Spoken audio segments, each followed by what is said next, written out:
মাদির সাথে বসেছি গল্প করতে।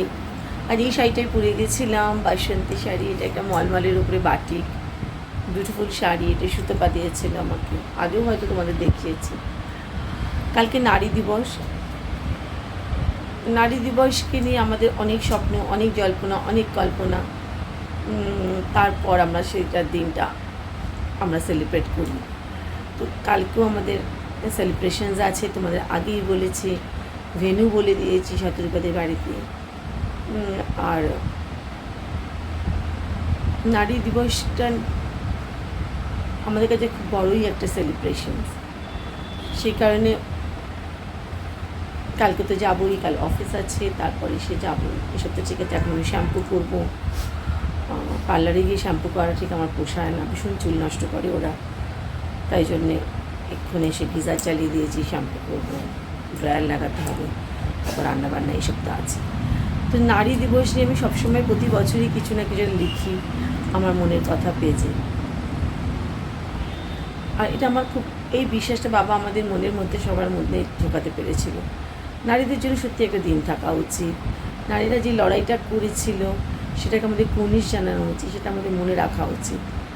তো আমার লেখাটা আগে তোমাদের একটু পড়ে শুনো, আমার ইচ্ছে করছে করতে। ইচ্ছে হলে শুনো, না ইচ্ছে হলেও শুনো। চলো আমি পড়ি। রাত পোহালেই নারী দিবস, আর অদ্ভুত একটা খুশি আমাকে সারাদিন ঘিরে রাখে। এই দিনটা আমার কাছে বেশ অন্যরকম। অনেকেই অনেক কিছু বলে, কিন্তু এটা আমার মনে হয় সত্যি নারীদের জন্য একটা দিন আলাদা করে রাখা উচিত। বাবা একজন পুরুষ হয়েও এটা বিশ্বাস করতেন, এবং সেই বিশ্বাসটা আমাদের সব বন্ধুদের মধ্যে প্রভাবিত করেছে, বুঝিয়েছে, আমরাও বিশ্বাস করতে শিখেছি। বাবা বলতেন তোমরা এই দিনটাকে সেলিব্রেট করো নিজেদের মতন করে। তো আমরা সব বন্ধুরা তাই কালকে আমরা সবাই মিলে মিট করব, আমরা সেলিব্রেট করব। আমরা প্রায় 15 বছর হয়ে গেলে এই দিনটা সেলিব্রেট করছি, বা তার থেকে বেশি হতে পারে। একসাথে হইচই, আড্ডা আর অনেক মজা করে কাটাই। সবাই নতুন শাড়ি পরি। মোটামুটি আমরা সবাই বছরে একটা শাড়ি রেখে দিই নারী দিবসের জন্য। প্রতি বছর নতুন নতুনভাবে দিনটা কাটাই। কেন আমি এই দিনটা বিশ্বাস করি? নারীদের অসম্ভব ক্ষমতা, আর সেটা আজ পুরুষদের মেনে নিতে আর বিশ্বাস করতে হবে। পুরুষদের আজকে বিশ্বাস করতেই হবে নারীরা যেটা পারে পুরুষরা সেটা পারে না। আমরা শরীরের মধ্যে আরও একটা শরীরকে বহন করতে পারি, সেই অবস্থায় আমরা সব কাজ করতে পারি। অফিস বাড়ি সমানভাবে আমরা সামলে চলি। আগে বলতো মহিলা শুধু বাচ্চা জন্ম দিতেই পারে, কিন্তু এখন দেখা গেছে যে কোনো কাজে নারী অনেক বেশি পারদর্শী। এখন পুরুষের সাথে কাঁধ মিলিয়ে কাজ করছে। যে মহিলা 6-7 মাস প্রেগন্যান্সি নিয়েও লোকের বাড়ি ঘুরে কাজ করছে, বা যে মহিলা রাস্তার মধ্যেই বাচ্চার জন্ম দিচ্ছে আর রাস্তাতেই বসে দুধ খাওয়াচ্ছে, নারী দিবস তো পালন করাই উচিত। কুর্নিশ আমি সেই সব নারীদের, সেসব নারীরা আমার কাছে প্রণম্য। বুকের মধ্যে বাচ্চা বেঁধে কাজ করছে, মুটে বইছে, পাহাড়ে উঠে যাচ্ছে। পাহাড়ে যদি তুমি যাও দেখতে পাবে, আমরা সবাই দেখেছি কি প্রচণ্ড পরিশ্রম করে এক একটা মেয়ে, বাচ্চা পেটে বাচ্চা। আমি ভুটানে যাওয়ার সময় দেখেছি লিটারেলি একটা পাহাড়ের মধ্যে উঠছে একটা স্টিলের আলমারি বেঁধে, বুকের মধ্যে, বুক থেকে পুরো বেঁধেছে, পুরো এরকমভাবে হয়ে পুরো মাথার পেছন থেকে তার আলমারি, সে উঠছে চড়াইতে। এসব নারীদের পুনিশ করবো না? এসব নারীদের কথা ভাববো না? এটা হয়?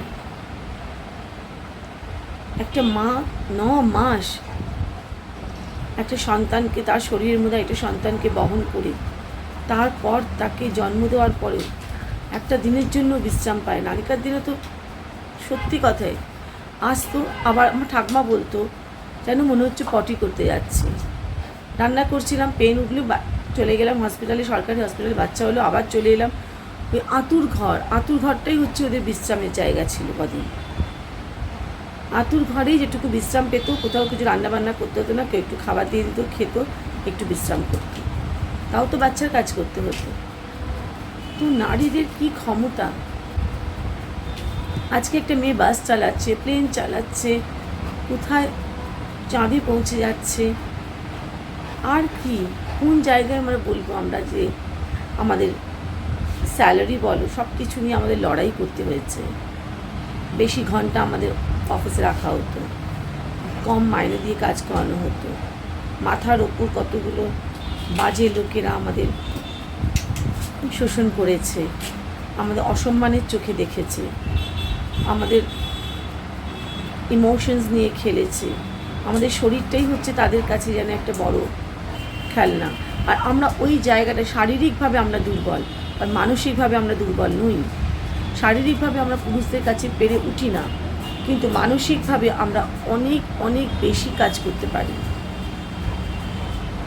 আর সেই জায়গাটাই পুরুষরা আমাদের সব সময় হয়তো সুযোগ নেওয়ার চেষ্টা করে। নারীদের নিয়ে লিখতে গেলে সত্যি শেষ করা মুশকিল। আমি পুরুষ বিরোধী না, কিন্তু তবে নারী বলে আমি গর্বিত। আমি আমার নিজের জীবন দিয়েও বুঝি নারীদের হয়তো একটা আলাদা শক্তি আছে। আমি ওই শক্তিকে সম্মান করি। অ্যাট দ্য এজ অফ 27, 27 বছর বয়স থেকে আমি একা থাকবো এই ডিসিশনটা নিয়ে ফেলেছিলাম।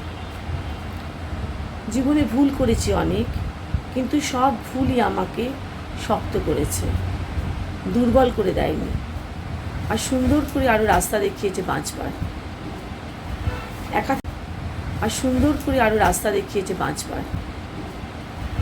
একা থাকার সিদ্ধান্তটা যে সঠিক ছিল সেটা আজ এই মধ্য বয়সে এসে আমি বুঝতে পারছি। ভালোবাসা ছাড়া, প্রেম ছাড়া মানুষের জীবন বৃথা, মৃত্যুর সমান, এটা আমার একান্ত ধারণা। ওই যে বলেছি পুরুষের এগেনস্টে আমি নই, তাই আমি প্রেমে সব সময় থাকি, কোনো দিন কিছু গোপন করি না, কারণ দরকারই পড়েনি। আমি নারী, আর এটাই আমার একমাত্র গর্ব। আমি নারী হয়েই বারবার জন্মাতে চাই। নারী মায়ের জাত, মাকে আমরা প্রণাম করি। আমাদের শরীর, আমাদের মন, আমাদের সমস্ত কিছুকে পুরুষদের উচিত যত্ন করা, সেটাকে অবহেলা করা নয়, সেটাকে অসম্মান করা নয়। আমরা নারীরা অনেক সহ্য শক্তি, সহনশীলতা প্রচুর। সহ্য করতে করতে করতে করতে যখন আমরা পারি না, তখন আমরা রিভল্ট করি। আজকে প্রত্যেকটা জায়গায় নারীরা হচ্ছে সাকসেসফুল। নারীদের রেসপেক্ট করা, নারীদের পুর্নিশ করা, নারীদের ব্যক্তিত্বকে সম্মান জানানো, এগুলো সমস্ত পুরুষদের শেখা উচিত, শিখতে হবে। তুমি মাকে যেভাবে কথা বলো, তোমাকে বোনকে, তোমার বন্ধুর বোনকে, বাসে কোনো মহিলাকে তোমাদের ঠিক সেইভাবেই কথা বলা উচিত। আমি নারী, এটাই আমার একমাত্র গর্ব। তাই কাল দিনটা অনেক মজা করে কাটাবো। Happy women's day. বিশ্বাস করো, মেয়েরা যদি খুব উঁচু পোস্টে কাজ করে তাহলে আমরা বলবো, বা মেয়েরা যদি রাত অবধিও কাজ করে অফিসে, তাহলে বলবে নিশ্চয়ই কোনো পুরুষের সাথে তার সম্পর্ক আছে, নিশ্চয়ই কিছু একটা, মানে পুরোটা বলতে না, এখন ইশারাই কাফি হয় অ্যাকচুয়ালি। পুরুষরা যখন বড় বড় পোস্ট পাচ্ছে তখন তাদের হচ্ছে সেটা তাদের কোয়ালিটি, তাদের বুদ্ধিমত্তা, তারা প্রচণ্ড পরিমাণে অ্যাক্টিভ, তারা প্রচণ্ড পরিমাণে ডেডিকেটেড, তারা প্রচণ্ড পরিমাণে বুদ্ধিমত্তা, ইন্টেলিজেন্ট, এইসব তকমা লাগানো হয়। মেয়েদের ক্ষেত্রে বলা হবে ও ছাড় তো জানা আছে, ও ছাড় তো জানা আছে। এত সহজ। সব মহিলারা আপনাদের মনে হয় এইভাবে ওপরে ওঠে? ঠিক না, ভুল ধারণা। মেয়েদের সম্মান করতে হবে, মেয়েদের সঙ্গে ভালো করে মেয়েদের মনকে বুঝতে হবে। মেয়েদের অযথা অপমান করা, বাজে করে কথা বলা, মেয়েদের এগুলো বন্ধ করতে হবে। আমার দেশের প্রধানমন্ত্রী ছিল ইন্দিরা গান্ধী। ওনার যে ব্যক্তিত্ব, ওনার যা কাজের পরিধি, এখনো অব্দি সবাই ওনাকে মনে করলে চোখে মুখে একটা সশস্ত্র একটা রেসপেক্ট আসে। আমাদের দেশে আমাদের যে সিএম মমতা ব্যানার্জি, আমি কোনো পলিটিক্যাল ভিউ থেকে বলছি না, আমি শুধু একটা মানুষের শারীরিক গঠন থেকে বলছি। ওনার প্রায় 70-এর কাছাকাছি হয়তো বয়স হবে, এখনো পর্যন্ত উনি যেভাবে ফিট, যেভাবে উনি চলাফেরা করেন, একটা শাড়ি পরে, আমরা মহিলা হয়ে বলতে পারবো শাড়ি পরে হাঁটার অনেক লিমিটেশনস আছে, পারা যায় না। এত গান আমি মুখস্থ রাখতে পারি না, একটা গানই মুখস্থ রাখতে পারি না, কবিতা মুখস্থ রাখতে পারি না। সেখানে উনি এত কথা বলে যাচ্ছেন, এত কিছু উনি মাথায় রাখছেন, সারাদিন মিটিং করছে, সারাদিন এই একই এনার্জিতে উনি দৌড়ে বেড়াচ্ছেন। কোথাও একটা পেপারে পড়ছিলাম, পুলিশরা বলছে আমরা ওনার সঙ্গে দৌড়ে উঠতে পারি না, পাহাড়ের মাথায় উঠে যাচ্ছে। এত ডিপার্টমেন্ট সামলাচ্ছে, এত কিছু উনি সামলাচ্ছেন। এটা তো আমাকে একজন নারী হয়ে নারীর সম্পর্কে আমি কখনোই তাকে অসম্মান করতে পারবো না। আমার সঙ্গে ওনার পলিটিক্যাল ভিউয়ে ওনার সঙ্গে দ্বিমত থাকতে পারে, তাই বলে একটা মহিলা যে জায়গা থেকে যেখানে উঠেছে সেইটা তো আমি ছোট করতে পারবো না, সেই অসম্মান তো আমি করতে পারবো না। সেখানে ওনাকে আমাকে 100% দিতে হবে। এই জন্যে না, মানে ছোট বয়স থেকেই বাচ্চাদের, বিশেষ করে ছেলেদের শেখাতে হবে, না হলে কিন্তু বড় হলে অনেক কিছু ভুল হয়ে যাওয়ার সম্ভাবনা থাকে। তার খেসারত কিন্তু সারা জীবন ধরে দিতে হয়। মহিলারা ছোট পোশাক পরলেই তারা খারাপ, মহিলারা সিগারেট খেলে তারা খারাপ, মহিলাদের এরম করে বসতে নেই, মহিলাদের ওরম করে বসতে হয়, মহিলারা এটা করতে পারবে না, মহিলারা ওটা করতে পারবে না। এই সমস্ত কিছু থেকে বেরিয়ে আসতে হবে আমাদের। যারা বাড়িতে কাজ থাকে, হাউস ওয়াইফ, তাদের প্রচণ্ড খাটনির কাজ একটা, তাদের সব সময় খুব রেসপেক্ট করা উচিত, তাদের সব সময় তাদের হাজব্যান্ডের তাদের টেক কেয়ার করা উচিত। 24টা ঘন্টা বাড়িতে থেকে সারাক্ষণ তোমরা কখন আসবে, তোমরা কী করবে, তোমরা কী খাবে, তোমরা কী করবে, সেটা নিয়ে সারাদিন তাদের ব্যস্ত থাকা, এটা তো মনোটোনাস কাজ। কিন্তু এত ঘন্টা ধরে কিচ্ছু পাবে না জেনেও তারা করে যাচ্ছে। আমি তো সবসময় মনে হয় যে যারা হাউস ওয়াইফ তাদেরও একটা স্যালারি করা উচিত। প্রতি মাসে বড়কে চাইতে হবে কেন? আমার প্যাকেট আমার অ্যাকাউন্টে পৌঁছে যাবে, এটা হওয়া উচিত। যে কোনো কাজেরই মূল্যায়ন হওয়া উচিত। যে কোনো কাজের যদি আমি পারিশ্রমিক না পাই তাহলে তো আমি সত্যি ইচ্ছে করবে না একটা সময় করতে। সারাদিন কাজও করছে হাউস ওয়াইফরা, আবার বড়েরা এলে, বাচ্চারা এলে তাদের ওপর ভীষণ চিৎকার করছে, এটা ভালো না, ওটা ভালো না, সেটা ভালো না। একদিন তোমরা করে দেখো, একটা দিন তোমরা করে দেখো, নয় ওমেন্স ডেতেই তোমরা করো, কেউ করবে না। সেই কারণে সেই সব মহিলাদের প্রতিও আমার সশ্রদ্ধ প্রণাম। হাউস ওয়াইফদের আমি সব থেকে বেশি রেসপেক্ট করি।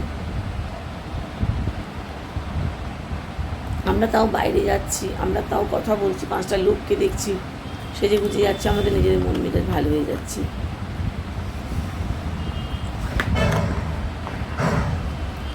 কিন্তু যারা বাড়িতে থাকে সারাদিন কাজের লোককে কাজ করানো, বরের এই আসবে বর, এই আসবে বাচ্চারা, তাদের খাওয়া রেডি করো, তাদের এটা করো, বাথরুম মুছতে আসে, তাকেও করতে হবে।